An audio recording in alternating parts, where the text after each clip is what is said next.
Okay friends, in previous lecture we are discussed about the another one biotechnological application in medicine field that is called as the gene therapy. याच्या आधी आपण दोन article complete केले. एकाला म्हटलं application in biotechnology in medicine, त्याला आपण थेरॉपेटिक drugs म्हटलं, जे वाईल्ड ओव्हर 30 ड्रग्ज आहेत वर्ल्डमध्ये, इंडियामध्ये 12 आहेत. त्यातला एक एक्झाम्पल आपण इथं पाहिलेला आहे, ज्याला म्हटलं आपण इन्सुलिन और ह्युमिलिन. याच्यानंतर सेकंड मेडिसिन फील्डमध्ये आपण जर ॲप्लिकेशन्स पाहिलं तर ज्याला काय म्हटलं आम्ही जीन थेरपी. एखाद्या पेशंट्समध्ये जर हेरिडिटरी डिसऑर्डर असेल, एखादा जीन हा जर नॉन फंक्शनल किंवा म्युटेटेड असेल, तर अशा हेरिडिटरी डिसऑर्डरला सुद्धा gene of interest normal incorporate करून किंवा RDNA टेक्नॉलॉजीचा युटिलाइज करून त्या ठिकाणी आपण फॉल्टी जीन सुद्धा काय करतो, रिप्लेस करतात, ज्याला आपण म्हटलं जीन थेरपी. जी डिटेल्स आपण प्रिव्हियस लेक्चर्समध्ये कंप्लीट केला. एक 4 इयर ओल्ड गर्ल होती ज्यांच्यामध्ये first clinically gene therapy 1990s मध्ये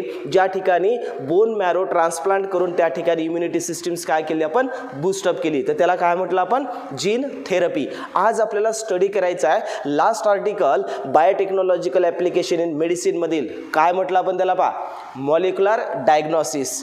थोडंसं NCERT मध्ये इन शॉर्ट दिलेला पार्ट्स आहे, थोडासा समजायला किचकट वाटतोय, पण त्याची एक थीम आधी लक्षात ठेवायची आहे की ॲक्च्युअल मॉलिक्युलर डायग्नोसिस कुणाला म्हणायचं. पहा, नॉर्मल कोणत्याही पेशंट्सला ज्यावेळेस डिसीज होतो त्यावेळेस त्या डिसीजचे काही ना काही सिम्पटम्स असतात.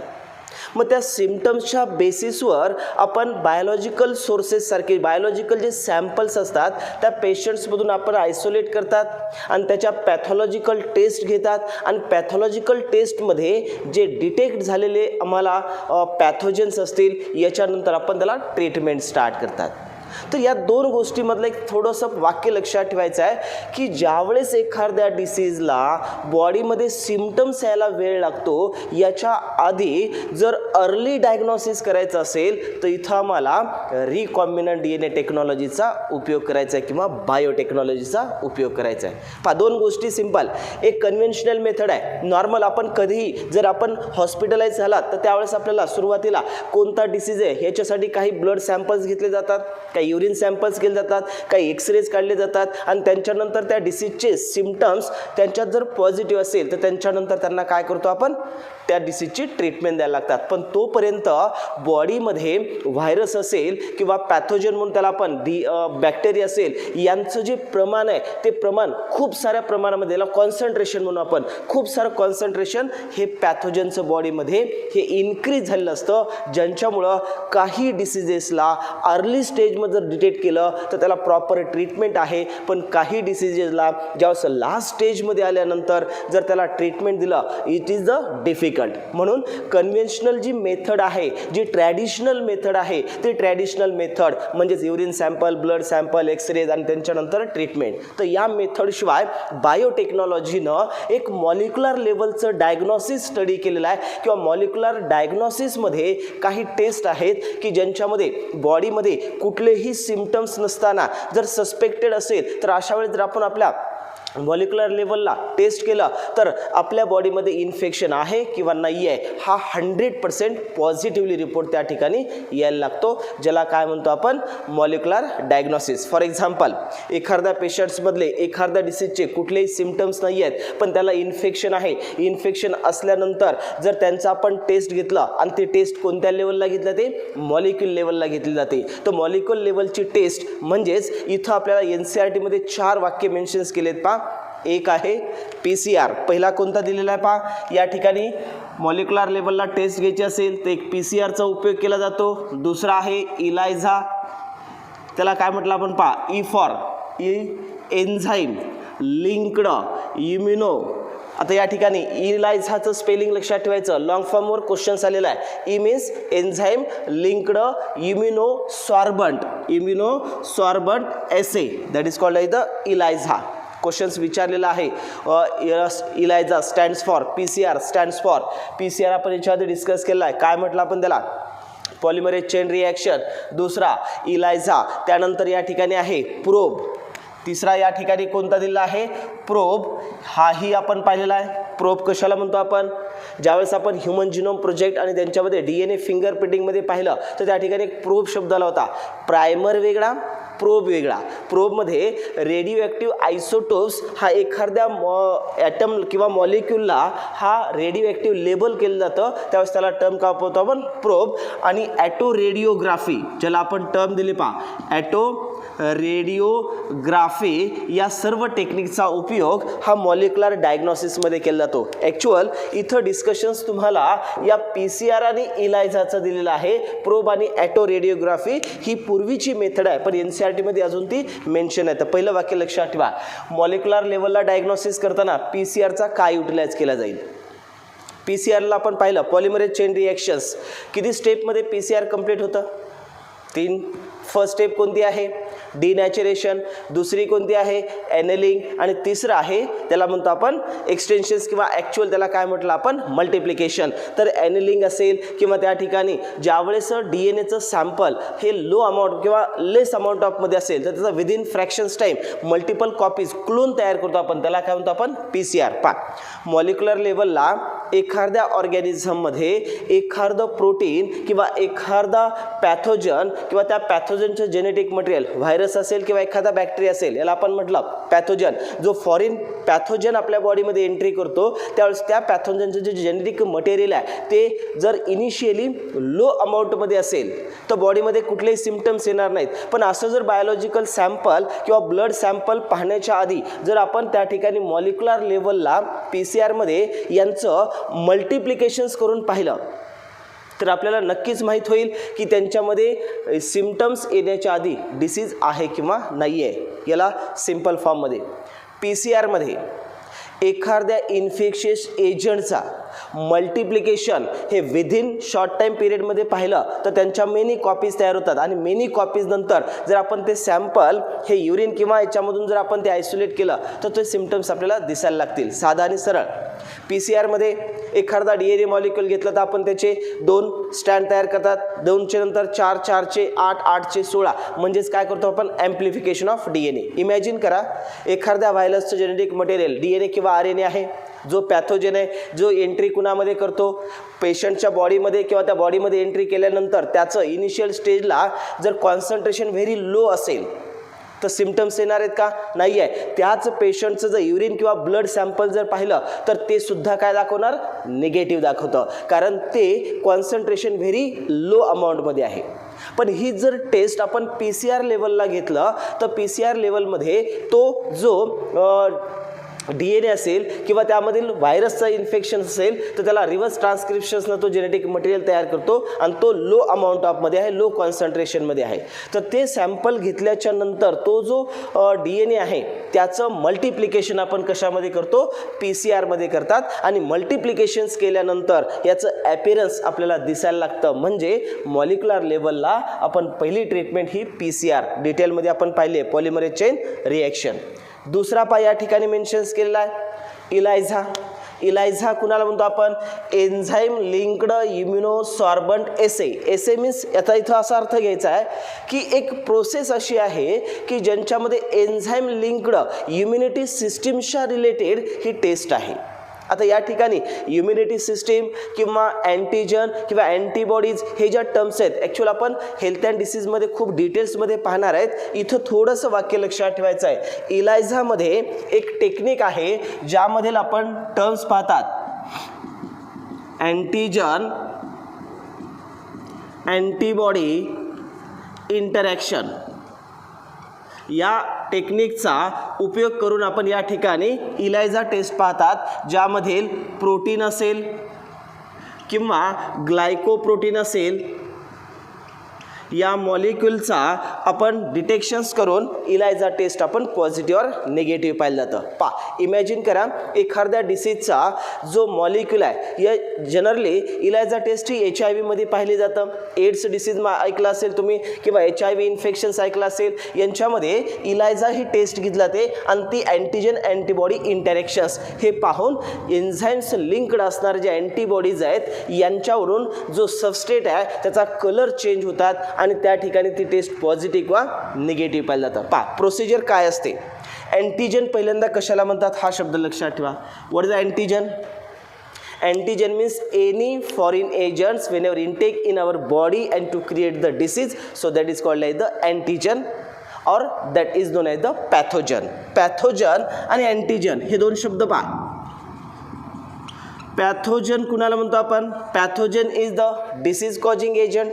मग डिसीज कॉजिंग एजंटला आपण पॅथोजन म्हटलं आणि याच ठिकाणी तो जर आम्ही अँटीजन असा शब्द वापरला तर antigen is a foreign agents और DNA or RNA or any virus infectious agent when you enter in our body and to create the disease. मग एखाद्या अँटीजननं येण्यामुळं जर डिसीज होत असेल म्हणून त्यांना काय म्हटलं मी? पॅथोजन. ॲक्च्युअल अँटीजन हा स्टिम्युलेंट कुणाला करतो आपण? आपल्या बॉडीमधली जी इम्युनिटी सिस्टीम असते ते स्टिम्युलेट होते आणि प्रोडक्शन कुणाचं होतं? अँटीबॉडीचं प्रोडक्शन होतं. आणि अँटीजन अँटीबॉडीचं प्रोडक्शन झाल्यानंतर त्या ठिकाणी बाइंडिंग, ज्याला अँटीजन अँटीबॉडी कॉम्प्लेक्स असं म्हणतात. तर पाठ लक्षात ठेवा, कोणताही अँटीजन, कोणतंही इन्फेक्शन ज्यावेळेस आपल्या बॉडीमध्ये एंट्री करतं त्यावेळेस त्या ठिकाणी आपल्या बॉडीमध्ये अशा वाय शेप्ड ह्या काय असतात? त्यांच्यामध्ये अँटीबॉडीचं प्रोडक्शन होतं. आणि या अँटीबॉडीजला ह्या अँटीजन इथं काय होत असतो? बाइंड होत असतो. याला म्हणतो आपण अँटीजन अँटीबॉडी कॉम्प्लेक्स. आणि याच्यानंतर या अँटीबॉडीज याला काय करतात? किल करतात किंवा त्या इन्फेक्शनला स्टॉप करतात. हा मेन इम्युनिटी सिस्टीमचा पार्ट्स आहे. तर या ठिकाणी पहा, एन्झाईम लिंक्ड म्हणजे ज्यावेळेस आपण अँटीबॉडी किंवा अँटीजन किंवा कुठलं प्रोटीन किंवा ग्लायकोप्रोटीन या मॉलिक्युलचा उपयोग करून ज्यावेळेस आपण टेस्ट घेतात त्यामुळे त्याला नाव दिलं आपण मॉलिक्युलर डायग्नोसिस. त्यातलं एक्झाम्पल कोणतं पाहतो आपण? इलायझा. इलायझामध्ये एन्झाईम लिंक्ड ही ट्रीटमेंट दिलं जातं. आता नॉर्मल स्टेजमध्ये पहा, फॉर एक्झाम्पल हे एक मीडियम आहे, वेल्स आहे, ज्यांच्यामध्ये आपण इथं अँटीजन पण घेऊ शकतात, अँटीबॉडीज पण घेऊ शकतो आपण किंवा एखादं प्रोटीन. तर या ठिकाणी फॉर एक्झाम्पल यांच्यामध्ये हा इथं सॅम्पल्स आहे किंवा यांच्यामध्ये येणारा जो काही कंपोनंट्स आहेत ज्यांच्यामध्ये आपण हे टेस्ट डिटेक्ट करतात, या सोल्युशन्समध्ये आपण इनिशियली कोणता पार्ट्स घेतला पहा? या ठिकाणी आपण घेतला अँटीबॉडीज घेतल्या. फॉर एक्झाम्पल ह्या कोण आहेत? अँटीबॉडीज आहेत. आणि अशा अँटीबॉडीज ऑलरेडी हा कशामध्ये घेतो आपण? या वेल्समध्ये घेतात किंवा या इथं जे आपण घेतलेला पार्ट्स आहे यांच्यामध्ये इनिशियली सुरुवातीला हा कोणता पार्ट्स आहे? अँटीबॉडीज आहेत. मग अँटीबॉडीजचं मेन फंक्शन्स काय असतं? अँटीबॉडीज येणाऱ्या अँटीजनला काय होतात? बाइंड होतात. म्हणजेच अँटीबॉडीजच्या वर हा इथं जो पार्ट्स असतो ॲक्च्युअल तो पार्ट्स तिथं अँटीजन अँटीबॉडीज बाइंडिंग साईट म्हणतात. कोणत्याही बॉडीमध्ये इन्फेक्शन्स असेल तर त्या अँटीजनला ते अटॅच करून त्याला काय करतात? किल करतात. कारण हे इम्युनिटी सिस्टीमचा पार्ट्स आहे. मग इम्युनिटी कोण आहे? अँटीबॉडी. किल कोणाला करते? अँटीजनला. अँटीजन कोण आहे? पॅथोजन. तर इनिशियली टेस्ट घेण्यापूर्वी ज्या एखाद्या सस्पेक्टेड किंवा एखाद्या आपल्याला डिसीजचे सिम्पटम्स डिटेक्ट करायचे असेल तर त्यांच्या पर्टिक्युलर या अँटीबॉडीज ऑलरेडी या सॅम्पल्समध्ये प्रेझेंट आहेत. याच्यानंतर काय करतो आपण? यांच्यामध्ये ॲड बायोलॉजिकल सॅम्पल. मग बायोलॉजिकल सॅम्पल आम्ही याच्यात काय केले? ॲड केले. पहा, biological sample they are present in the form of, कोणत्या फॉर्ममध्ये असेल? एक तर ते सिरम असेल किंवा या ठिकाणी युरिन असेल किंवा एनी बायोलॉजिकल सॅम्पल ज्यावेळेस आपण यांच्यामध्ये इनटेक करतात त्यावेळेस यांच्यामध्ये याच डायग्रामला मी इथं असं दाखवलं, यांच्यामधल्या या ज्या अँटीबॉडीज आहेत काय होईल यांच्यामध्ये? अँटीजन अँटीबॉडी जर इंटरॅक्शन्स असेल तर यांच्यामध्ये कुणाला फिक्स केलं जाईल? या सॅम्पलमध्ये ज्यावेळेस आपण इथं ब्लड किंवा युरिन यांच्यामध्ये ज्यावेळेस टाकतो त्यावेळेस त्या युरिनमध्ये काही प्रमाणामध्ये, थोड्या प्रमाणामध्ये सुद्धा इन्फेक्शन असेल तर त्याला काय म्हणतो आपण? अँटीजन. या अँटीबॉडीजच्या स्पेसिफिक अँटीजन जर यांच्यात प्रेझेंट असतील तर ते अँटीजन कुठे जाऊन बाइंड होणार? त्या बाइंड्स होणार या ठिकाणी. इनिशियली काय घेतल्या होत्या? अँटीबॉडीज. स्पेसिफिक अँटीबॉडीजलाच फक्त ते अँटीजन काय होतात? बाइंड. आपण अँटीबॉडीज घेतल्या. फॉर एक्झाम्पल एड्सचा हा डिसीज आहे, एड्सची आपण टेस्ट घेतोय. मग एड्सची टेस्ट घेताना एड्सच्या ज्या अँटीबॉडीज आहेत त्या अँटीबॉडीज ऑलरेडी आम्ही या ठिकाणी घेतलेल्या आहेत. पुढे आपण डिटेल्समध्ये पाहणार आहेत. अँटीबॉडीज CDKs ज्या ठिकाणी पुन्हा CD4 हा जो या ठिकाणी अँटीजन अँटीबॉडीज आणि GP120 यांचं इंटरॅक्शन्स असतं. इथं हा इमॅजिन करा वेल्समध्ये अँटीबॉडीज घेतलेल्या आहेत. या अँटीबॉडीज ऑलरेडी इथं प्रेझेंट होत्या. यांच्यामध्ये परत बायोलॉजिकल सॅम्पल टाकलं आणि जर त्यांच्यात ते इन्फेक्शन असेल तर ते अँटीजन जाऊन याला बाइंड्स होतील आणि इन्फेक्शन नसेल तर त्याला बाइंड होणार का? नाहीत होणार. इमॅजिन करा यांच्यात अँटीजन आहे. मग एड्समधील जर पॉझिटिव्ह रिपोर्ट आपण म्हटलं तर ते अँटीजन कुणाला जाऊन अटॅच होतील? अँटीबॉडीजला. याच्यानंतर काय केलं जातं की यांच्यामध्ये ॲडिशन पार्ट्स पुन्हा जो हा वेल्स आहे या वेल्समध्ये जे सुरुवातीला आपण घेतलेल्या या अँटीबॉडीज आहेत या अँटीबॉडीजला इथं अटॅच कोण झालेलं आहे? सध्या अँटीजन ॲड झालेलं आहे. मग अँटीजन ॲड झाल्याच्या नंतर या ठिकाणी परत यांच्यामध्ये आपण एन्झाईम लिंक्ड अँटीबॉडीज ॲड करतात. यांच्या परत आपण ॲड काय केलं? एन्झाईम लिंक्ड अँटीबॉडीज यांच्यामध्ये आपण काय करतात? यांच्यामधील ॲड करतात. म्हणजेच इथं या अँटीबॉडीज आहेत ज्याला इथं एन्झाईम टॅग केलं जातं. याच सेम डिसीजच्या ज्या अँटीबॉडीज असतात तर त्या अँटीबॉडीज या ठिकाणी याला एन्झाईम लिंक्ड केलेलं असतात किंवा एन्झाईम टॅग केलेलं असतं. पहिले जे अँटीबॉडीज आहेत त्या अँटीबॉडीजला एन्झाईम लिंक्ड आहे का? नाही आहे. हे एन्झाईम लिंक्ड अँटीबॉडी ज्यावेळेस यांच्यामध्ये टाकतात त्यावेळेस इथं जो चेंज होतो तो चेंज आहे ज्याला म्हटलं या ठिकाणी सँडविच मॉडेल तयार होतं. ही अँटीबॉडीज प्रिव्हियसमधली या अँटीबॉडीजला अटॅच कोण झाला? अँटीजन जो बायोलॉजिकल सॅम्पलमध्ये आपण पाहिला होता. यांच्यानंतर इथं परत हा कोण? अँटीबॉडीज. या अँटीबॉडीजला अटॅचमेंट कोण झालं? सॅम्पलमधील जे अँटीजन्स आहेत ते अँटीजन इथं जाऊन बाइंड्स होतात. त्यानंतर यांच्यात आपण ॲडिशन काय केलं? एन्झाईम लिंक्ड अँटीबॉडीज टाकल्या. म्हणजे त्याला एन्झाईम लिंक्ड केले असतात. तर एन्झाईम अटॅच असणारे जे इथं अँटीबॉडीज आहेत त्या अँटीबॉडीज त्यांच्यामध्ये ॲड करतात. त्यावेळेस ह्या अटॅच झालेल्या ज्या अँटीबॉडीज आहेत ते तुम्हाला डायग्रॅमॅटिकली असे दिसायला लागतील की इथं ह्या अँटीबॉडीज काय होतात तर ते जाऊन डायरेक्टली अटॅच होतात आणि याला एन्झाईम लिंक्ड पार्ट्स आहे. सेम इथं ज्या अँटीबॉडीज आहेत त्या अँटीबॉडीज इथं जाऊन काय होतात? अटॅच होतात. त्याला टॅग्ड एन्झाईम लिंक्ड आहेत ज्यांच्यामुळं यांच्यातला जो सबस्ट्रेट आहे एन्झाईम लिंक्ड असल्यामुळं यांच्यातला जो सबस्ट्रेट आहे तो जो प्रोडक्टमध्ये कन्व्हर्जन होतो त्यावेळेस कलर फॉर्मेशन किंवा कलर चेंज होतो. ही टेस्ट डिटेलमध्ये पाहण्याच्या आधी एक वाक्य लक्षात ठेवायचं. अँटीजन अँटीबॉडी एखाद्या डिसीजचे अँटीजन त्याच्या अँटीबॉडीजला काय होतात? अटॅच. तर इथं काय मी सांगितलं सुरुवातीला अँटीजन एखाद्या टेस्ट घेण्यासाठी आपण अँटीबॉडीज घेतल्या. अँटीबॉडीजमधील त्यांना अँटीजन आहे का नाही तर तो 100% ज्यांच्यामध्ये इन्फेक्शन असेल तर अँटीजन असायला पाहिजे. बायोलॉजिकल सॅम्पलमधून सिरम किंवा युरिन किंवा कोणतंही सॅम्पल घेतलं ते सॅम्पल याच्यात ॲड केलं. जर का त्याच्यात इन्फेक्शन असेल तर कोण असायला पाहिजे? अँटीजन. मग याच्यात अँटीजन होतं ते अँटीजन जाऊन कुणाला बाइंड झाले? अँटीजन अँटीबॉडी कॉम्प्लेक्स तयार झालं. पण हे अँटीजन अँटीबॉडी कॉम्प्लेक्स झालं किंवा नाही आहे हे डिटेक्ट करण्यासाठी त्यांच्यामध्ये एन्झाईम लिंक्ड परत काय टाकतो आपण? अँटीबॉडीज. मग एन्झाईम लिंक्ड अँटीबॉडीज त्यांच्यात ॲड केलं. जर यांचं अटॅचमेंट झालं तर इथं enzyme linked antigen enzyme linked असल्यामुळं इथं सबस्ट्रेटचं कन्व्हर्जन प्रॉडक्टमध्ये होतं आणि याचा कलर काय होत असतो? चेंज होत असतो.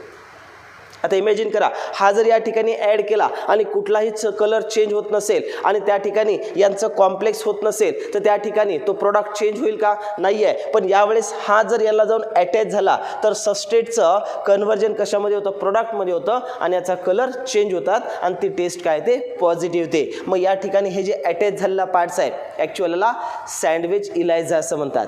अँटीबॉडीज अँटीजन अँटीबॉडीज म्हणजेच दोन अँटीबॉडीजच्या मध्ये अँटीजन आला तर त्याला कोणतं मॉडेल म्हणतो आपण? सँडविच इलायझा. इनडायरेक्ट इलायझा असतो, डायरेक्ट इलायझा असतो. सँडविच मॉडेल इलायझा आहे. त्या डिफरंट टाईपच्या टेस्ट आहेत. तुम्हाला फक्त एवढंच लक्षात ठेवायचं आहे की मॉलिक्युलर लेवलला अँटीजन अँटीबॉडीचं कॉम्प्लेक्स झालं ते टेस्ट पॉझिटिव्ह आहे, कॉम्प्लेक्स नाही झालं ते टेस्ट निगेटिव्ह आहे. म्हणजेच आपल्या बॉडीमध्ये स्मॉल अमाऊंट ऑफमध्ये जरी इन्फेक्शन असेल तर ते इन्फेक्शन मॉलिक्युलर लेवलला if it is positive or negative हे आपल्याला दिसायला लागतं. तर हा मेन कन्सेप्ट आपल्याला लक्षात ठेवायचा आहे मॉलिक्युलर डायग्नोसिसमध्ये. पहा काय काय लक्षात ठेवायचं.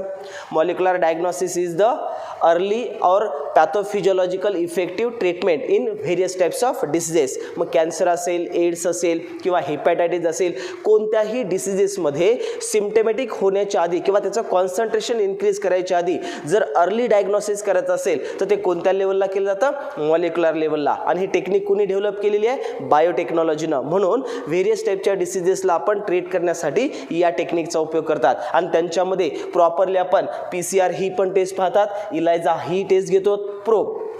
आता प्रोब कुणाला म्हणतो आपण, प्रोब मीन्स रेडिओ ॲक्टिव्ह जो DNA असेल किंवा RNA असेल. पहा त्या DNA आणि RNAला आपण काय करतात, रेडिओ ॲक्टिव्ह त्याला लेबल्ड केलं जातं, म्हणजे ज्याला काय म्हणतो आपण, प्रोब. पहा आपण हायब्रिडायझेशन टेक्निकमध्ये DNA फिंगरप्रिंटिंगमध्ये प्रोब पाहिला होता.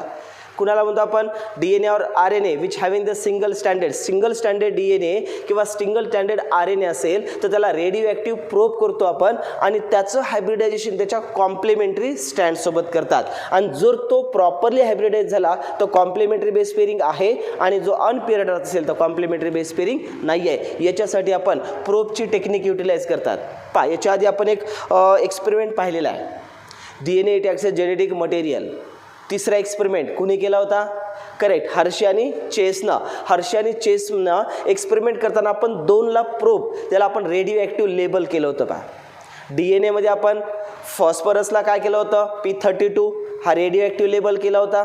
किंवा आपण जर ऑदरमध्ये पाहिलं तर प्रोटीनचा कंपोनंट जो सल्फर आहे P35 हा रेडिओ ॲक्टिव्ह केला. तर इथं असं लक्षात ठेवायचं, एखाद्या DNAला सिंगल स्टँडर्ड DNA असेल किंवा सिंगल स्टँडर्ड RNA असेल तर या DNA आणि RNAला काय केलं जातं, इथं लेबल केलं जातं. आणि रेडिओ ॲक्टिव्ह लेबल हे जे DNA मॉलिक्युल्स असतात ते DNA molecule mutated gene identify करायला किंवा म्युटेशन कॅन्सरस इन्फेक्शन्समध्ये काही जीन म्युटेशन्स करतात. पहा म्हणजे जे फॉल्टी जीन आहे, जे म्युटेटेड जीन आहे ते ॲपियर होत नाहीत रेडिओ ॲक्टिव्ह फील्ड्समध्ये.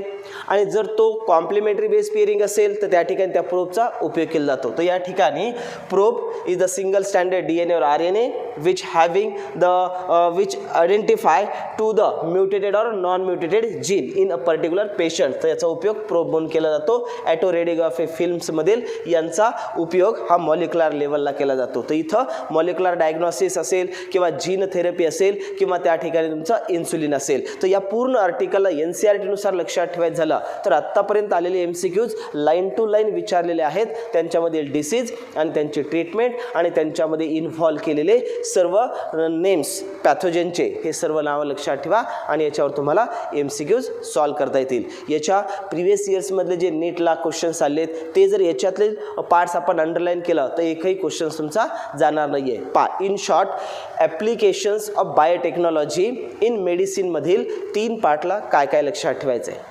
सुरुवातीला थेरपेटिक ड्रग जे आहेत त्यांच्यामध्ये आपण काय स्टडी केला, इन्सुलिन. मग इन्सुलिनमध्ये जो हा इन्सुलिन कोणता, ज्याला आपण पेप्टाइड हार्मोन्स किंवा कोणता हार्मोन्स म्हणतो, प्रोटीनियस हार्मोन्स आहे. हे हार्मोन्स डायरेक्टली आपण ओरली घेऊ शकतो का, नाही आहे. कारण इथं MCQ एक वेळेस असा विचारला होता, मग हार्मोन्स जे आहे तो इंजेक्टेबल घेतो इन्सुलिन की आपण ओरली घेतात, तर इंजेक्टेबल घेतात. ओरली काय घेऊ शकत नाहीत, कारण प्रोटीनचं डायजेशन कुठं होतं, स्टमकमध्ये. मग स्टमकमध्ये त्याचं डायजेशन झालं, डिग्रेडेशन झालं तर त्याचा इफेक्ट येणार आहे का, नाही आहे. म्हणून आपण तो काय करतो, इंजेक्टेबल घेतात. हा एक MCQ लक्षात ठेवा.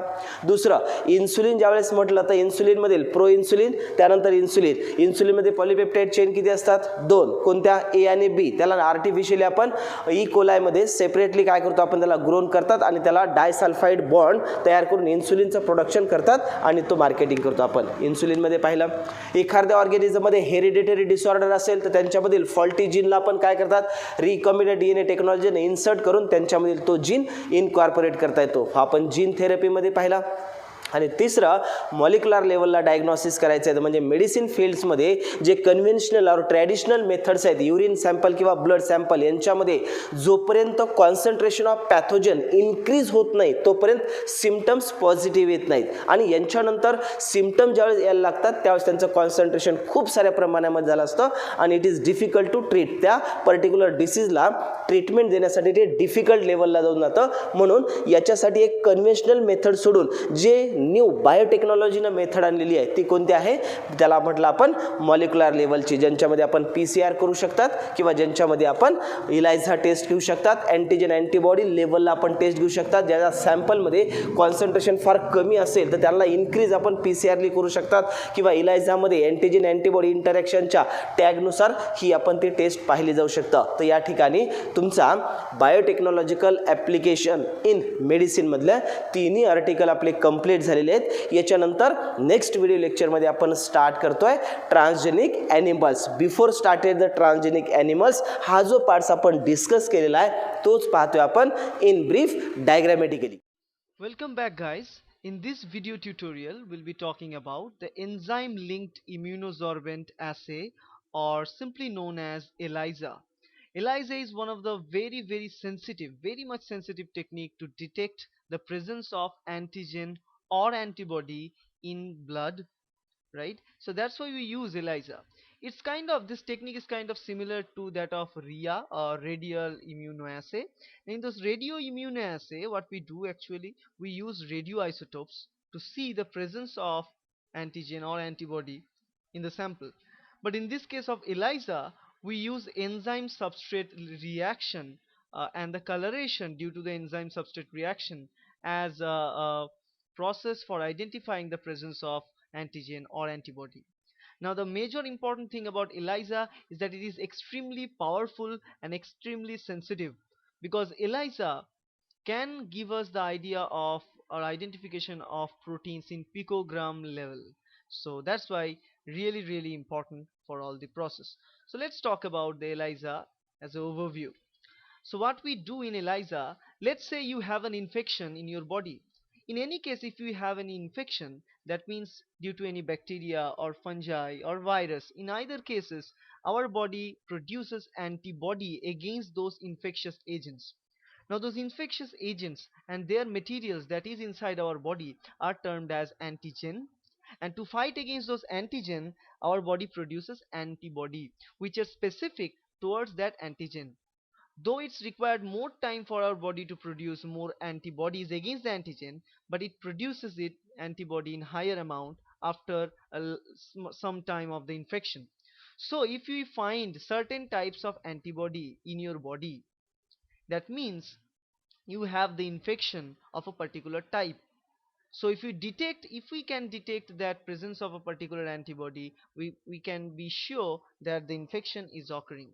So that's why ELISA comes in to give us the idea what kind of antibody is present and what kind of antigen is present in our blood, in our serum. Okay. So if we see here, it actually it's a assay, it's a technique that's called ELISA assay or ELISA technique, whatever you say.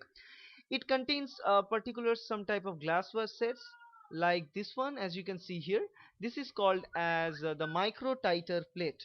This micro titer plate is nothing but a plate containing small wells, as you can see here, the well like structure. Now these wells are, I mean, there are different types of structure microtidal plates are available. Some of them contain 96 wells, some of them even more wells. Usually they contain 96 wells. So 96 small wells are present here all around this. So what we do now, we add the sample at the first in this particular wells. Now the thing is, this is not just a well containing slide, it has certain other very important properties too. For example, if we zoom into one of these wells, if what we can see here, there might be different structure, but generally if I zoom into a well, it will look something like this. If you look from the longitudinal section, you can see this. These wells are covered with specific type of antibodies. Remember? So let's say these are the antibodies, the Y-shaped structure. They are added, they are attached to the well bottom. So at the bottom of the well, all these antibodies are attached and their FAB portions are free to react. Now in this type of wells, what we can do, we can add sample now, because our sample may contain antigen. If our sample contains antigen of a particular infection, we can diagnose that particular disease. So let's add that antigen. Here the antigens are depicted with this triangular shaped molecules. So once we put the antigen in the place, those antigen will specifically interact with the antibodies that are adhered to the bottom of the wells. Once they adhered there, what we do? We do a washing stage each time, because for the unbound antigens to be washed away.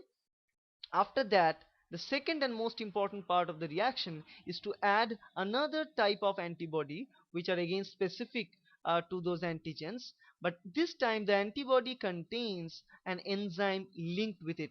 For example, if you see here, these are again red Y shaped antibodies, but they are attached with some kind of circular red dots, and those circular dots here nothing but enzymes.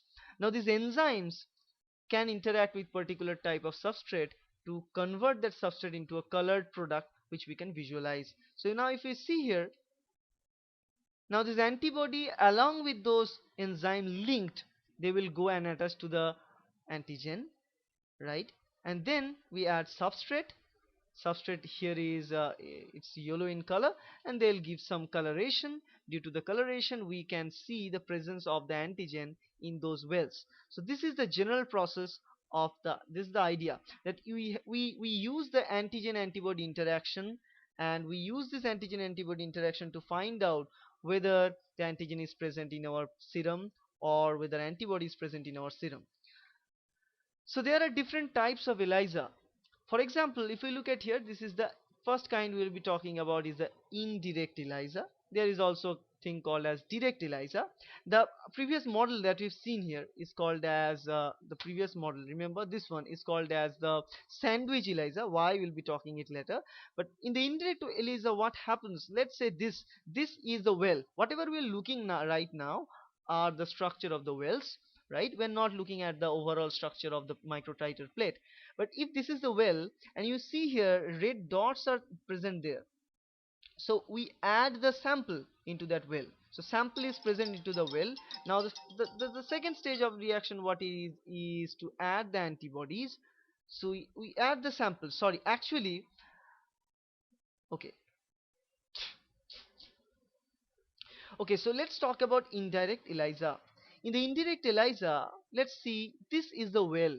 So whatever we're looking at, the structure is the structure of the wells. We're not looking at the complete structure of the microtiter. We're instead looking at a well in the longitudinal section. So if you see here, this well is now covered with some antigens. Now this is completely manufactured by the laboratories and companies. So you can see here these red things, though they are few, but actually in the wells there are many more in actual reality. So those antigens are coated, and they are very specific to adhere to a particular type of antibody, right? So now let's say upon a particular infection in our body, we develop certain antibodies. Now we add the serum sample to this well. Once we add the serum sample to the well, the antibody can bind with this antigen because of the specific antigen antibody reaction. So after this specific antigen antibody reaction, as you can see that those antibodies from our serum, from the sample, is now attached with the antigens that are adhered to the bottom of that well. After that we add the secondary antibody. Now the secondary antibody is very important, because the secondary antibody carries the enzyme. Now the secondary antibodies are not like the primary antibody that we have added, because in the secondary antibody what we can see is that they are attached with an enzyme, they are linked with an enzyme. That's why it's called enzyme linked immunosorbent assay, right? Enzyme linked immunoassay. So for that reason, as you can see here, that enzyme is linked, and after that we will add our substrate, because the enzyme definitely will interact with the substrate to convert it into product. So we add the substrate, and due to the reaction of this enzyme with the substrate, it can convert the substrate into a colored product. So the color of the well, color of the solution that is present in the well changes, and we can detect the presence of that antibody. If this whole process at the end will not result in any coloration in the well, that means there is no antibody present for that antigen that we test for.